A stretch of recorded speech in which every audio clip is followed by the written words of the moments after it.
একটা না একটা কোম্পানিতে বা একাধিক কোম্পানিতেও আমি অপরচুনিটি পেয়ে যেতেও পারি এবং সেটা এত ইজিলি। অনেকগুলো কোম্পানি আমরা একই সাথে পাচ্ছি, আর মেইন বিষয়টা হচ্ছে যে আমরা ইন্টারভিউরও সুযোগ একই সাথে পাচ্ছি। একই স্থানে ৩৮টি প্রতিষ্ঠানের মানব সম্পদ বিভাগ চাকরি প্রত্যাশীদের নিকট থেকে জমা নিচ্ছেন জীবন বৃত্তান্ত। পদ শূন্যতার ভিত্তিতে যোগ্যতা মিলে গেলেই প্রার্থীদের নিচ্ছেন সাক্ষাৎকার। এভাবেই মিলছে ভালো মানের চাকরি। রাজশাহী বিশ্ববিদ্যালয়ের ব্যবস্থাপনা বিভাগের শিক্ষার্থী হাসান বেশ কয়েকটি প্রতিষ্ঠানে জীবন বৃত্তান্ত জমা ও সাক্ষাৎকার দেন। তার ভাষ্য, অনেকগুলো প্রতিষ্ঠান একসাথে থাকায় চাকরি প্রত্যাশীরা নিয়োগ প্রক্রিয়া সম্পর্কে নির্ভুল ধারণা ও কর্মজীবনে প্রবেশের সুযোগ পাচ্ছেন। জব ফেয়ারটা আমাদের মতো ফ্রেশার্স যারা আছে তাদের ক্যারিয়ার গঠনে গুরুত্বপূর্ণ ভূমিকা রাখবে। তার কারণ হচ্ছে একসাথে আমরা অনেকগুলো কোম্পানি এখানে পাচ্ছি, যেখানে আমরা সিভি ড্রপ করার সুযোগ পাচ্ছি। চাকরি প্রত্যাশীদের ভাষ্য, প্রতি বছর লাখ লাখ শিক্ষার্থী বিশ্ববিদ্যালয় থেকে সনদ নিয়ে বের হন। চাকরির বাজারে এসে তাদের প্রথম ধাক্কাটি খেতে হয় চাকরির জন্য জ্ঞান ও কর্মদক্ষতার অভিজ্ঞতায়। মেলায় বিষয়গুলো ইতিবাচকভাবে দেখায় বেশ সুবিধা পাচ্ছেন তারা। আমাদের তরুণদের জন্য অবশ্যই অনেক বড় একটা অপরচুনিটি, কেননা আমি যদি এখন একটা কোম্পানিতে সিভি ড্রপ করতে যাই, যেহেতু এখানে ঢাকা থেকে অনেক কোম্পানি এসেছে, রাজশাহীর বাইরে থেকে, স্বাভাবিকভাবেই আমাকে প্রতি একটা কোম্পানিতে আলাদা আলাদাভাবে যাওয়া লাগতো, সিভি ড্রপ করতে হতো। সেখানে একটা যাওয়ার কস্ট আছে, ট্রান্সপোর্ট কস্ট এবং থাকা খাওয়ার কস্ট আছে। সেটা আমি এখানে জাস্ট রিক্সা ভাড়া দিয়ে এসেই প্রতিটা কোম্পানিতে সিভি ড্রপ করতে পারছি। বাংলাদেশের সরকারি চাকরি মাত্র 4.5 থেকে 5% যে শিক্ষিত গ্র্যাজুয়েট আছে তাদের মধ্যে থেকে পাই।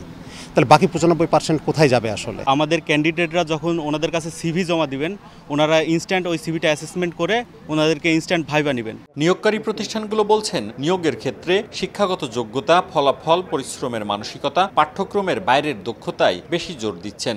তাদের আগ্রহ, তাদের এনথুসিয়াজম, ইন্টারেস্ট এবং হার্ডওয়ার্ক করার যেই স্পৃহা, সেটা যদি আমরা বুঝতে পারি, অ্যান্ড আমরা যদি এটাও বুঝতে পারি যে একজন ক্যান্ডিডেট আমাদের সাথে বছরখানেক কাজ করবে, আমাদের ব্র্যান্ডকে ডেভেলপ করবে এবং উনি নিজেও কিছুটা শিখবেন, এই ধরনের ক্যান্ডিডেট প্রতি আমরা বেশি আগ্রহ হয়ে থাকি। ফার্স্ট প্রায়োরিটি দিচ্ছে কমিউনিকেশন স্কিল, পাশাপাশি এর বাইরে লিডারশিপ স্কিল তার কেমন আছে, সেই বিভিন্ন স্কোয়াডগুলোর সাথে রুবার বা আদার যেই স্কোয়াডগুলোর সাথে সে অন্তর্ভুক্ত ছিল কোনো এক্সট্রা কারিকুলার অ্যাক্টিভিটিসগুলো তার ভালো কেমন। ক্যারিয়ার ক্লাব থেকে শুরু করে অন্যান্য সোশ্যাল যে অর্গানাইজেশনগুলো আছে সিএসআর রিলেটেড, এগুলোতে যারা সরাসরি পার্টিসিপেট করেছে ফ্রেশ, এই ধরনের ক্যান্ডিডেটকে আমরা যথেষ্ট প্রাধান্য দিয়ে থাকি। শনিবার সকালে রাজশাহী বিশ্ববিদ্যালয় ক্যারিয়ার ক্লাবের আয়োজনে শেখ রাসেল স্কুল মাঠে অষ্টমবারের মতো 2 দিনব্যাপী চাকরি মেলা শুরু হয়ে শেষ হবে রোববার বিকেলে। প্রতি বছর যে পরিমাণে গ্র্যাজুয়েট বের হচ্ছে, সে পরিমাণে আমাদের কর্মক্ষেত্র বা যেই অপরচুনিটিগুলো ওই অর্থে নাই। আবার অনেকে অনেক বিষয়গুলো বুঝতেও পারে না। তো বেশি বেশি হলে যেটা হবে কি, জব মার্কেটের বা এই জায়গায় যে কম্পিটিশান বা এভাবে কীভাবে এন্ট্রি নিতে হবে, সেই জায়গাগুলো নিয়ে ছাত্রদের কাছে খুবই সহজ হয়ে যাবে এবং যত বেশি হবে আমি মনে করি ছাত্ররা তত বেশি উপকৃত হবে। জব ফেয়ার এটার গুরুত্ব অনেক বেশি এবং আমি মনে করি যে তাদের যে প্রচেষ্টা, এতগুলো কোম্পানি তাদের কথার উপর ভিত্তি করে তারা এসছে এখানে সাহায্য করার জন্য, এটা অনেক বড়। মেলা থেকে 200 জনের বেশি প্রার্থীর চাকরি দেওয়ার লক্ষ্য রয়েছে আয়োজকদের। কোম্পানিগুলোকে কোনোভাবে সম্ভব অনেকভাবে কনভিন্স করে আমাদের ক্যাম্পাসে নিয়ে আসতে এবং তারা তাদের জব ভ্যাকেন্সি সহ এখানে আসে।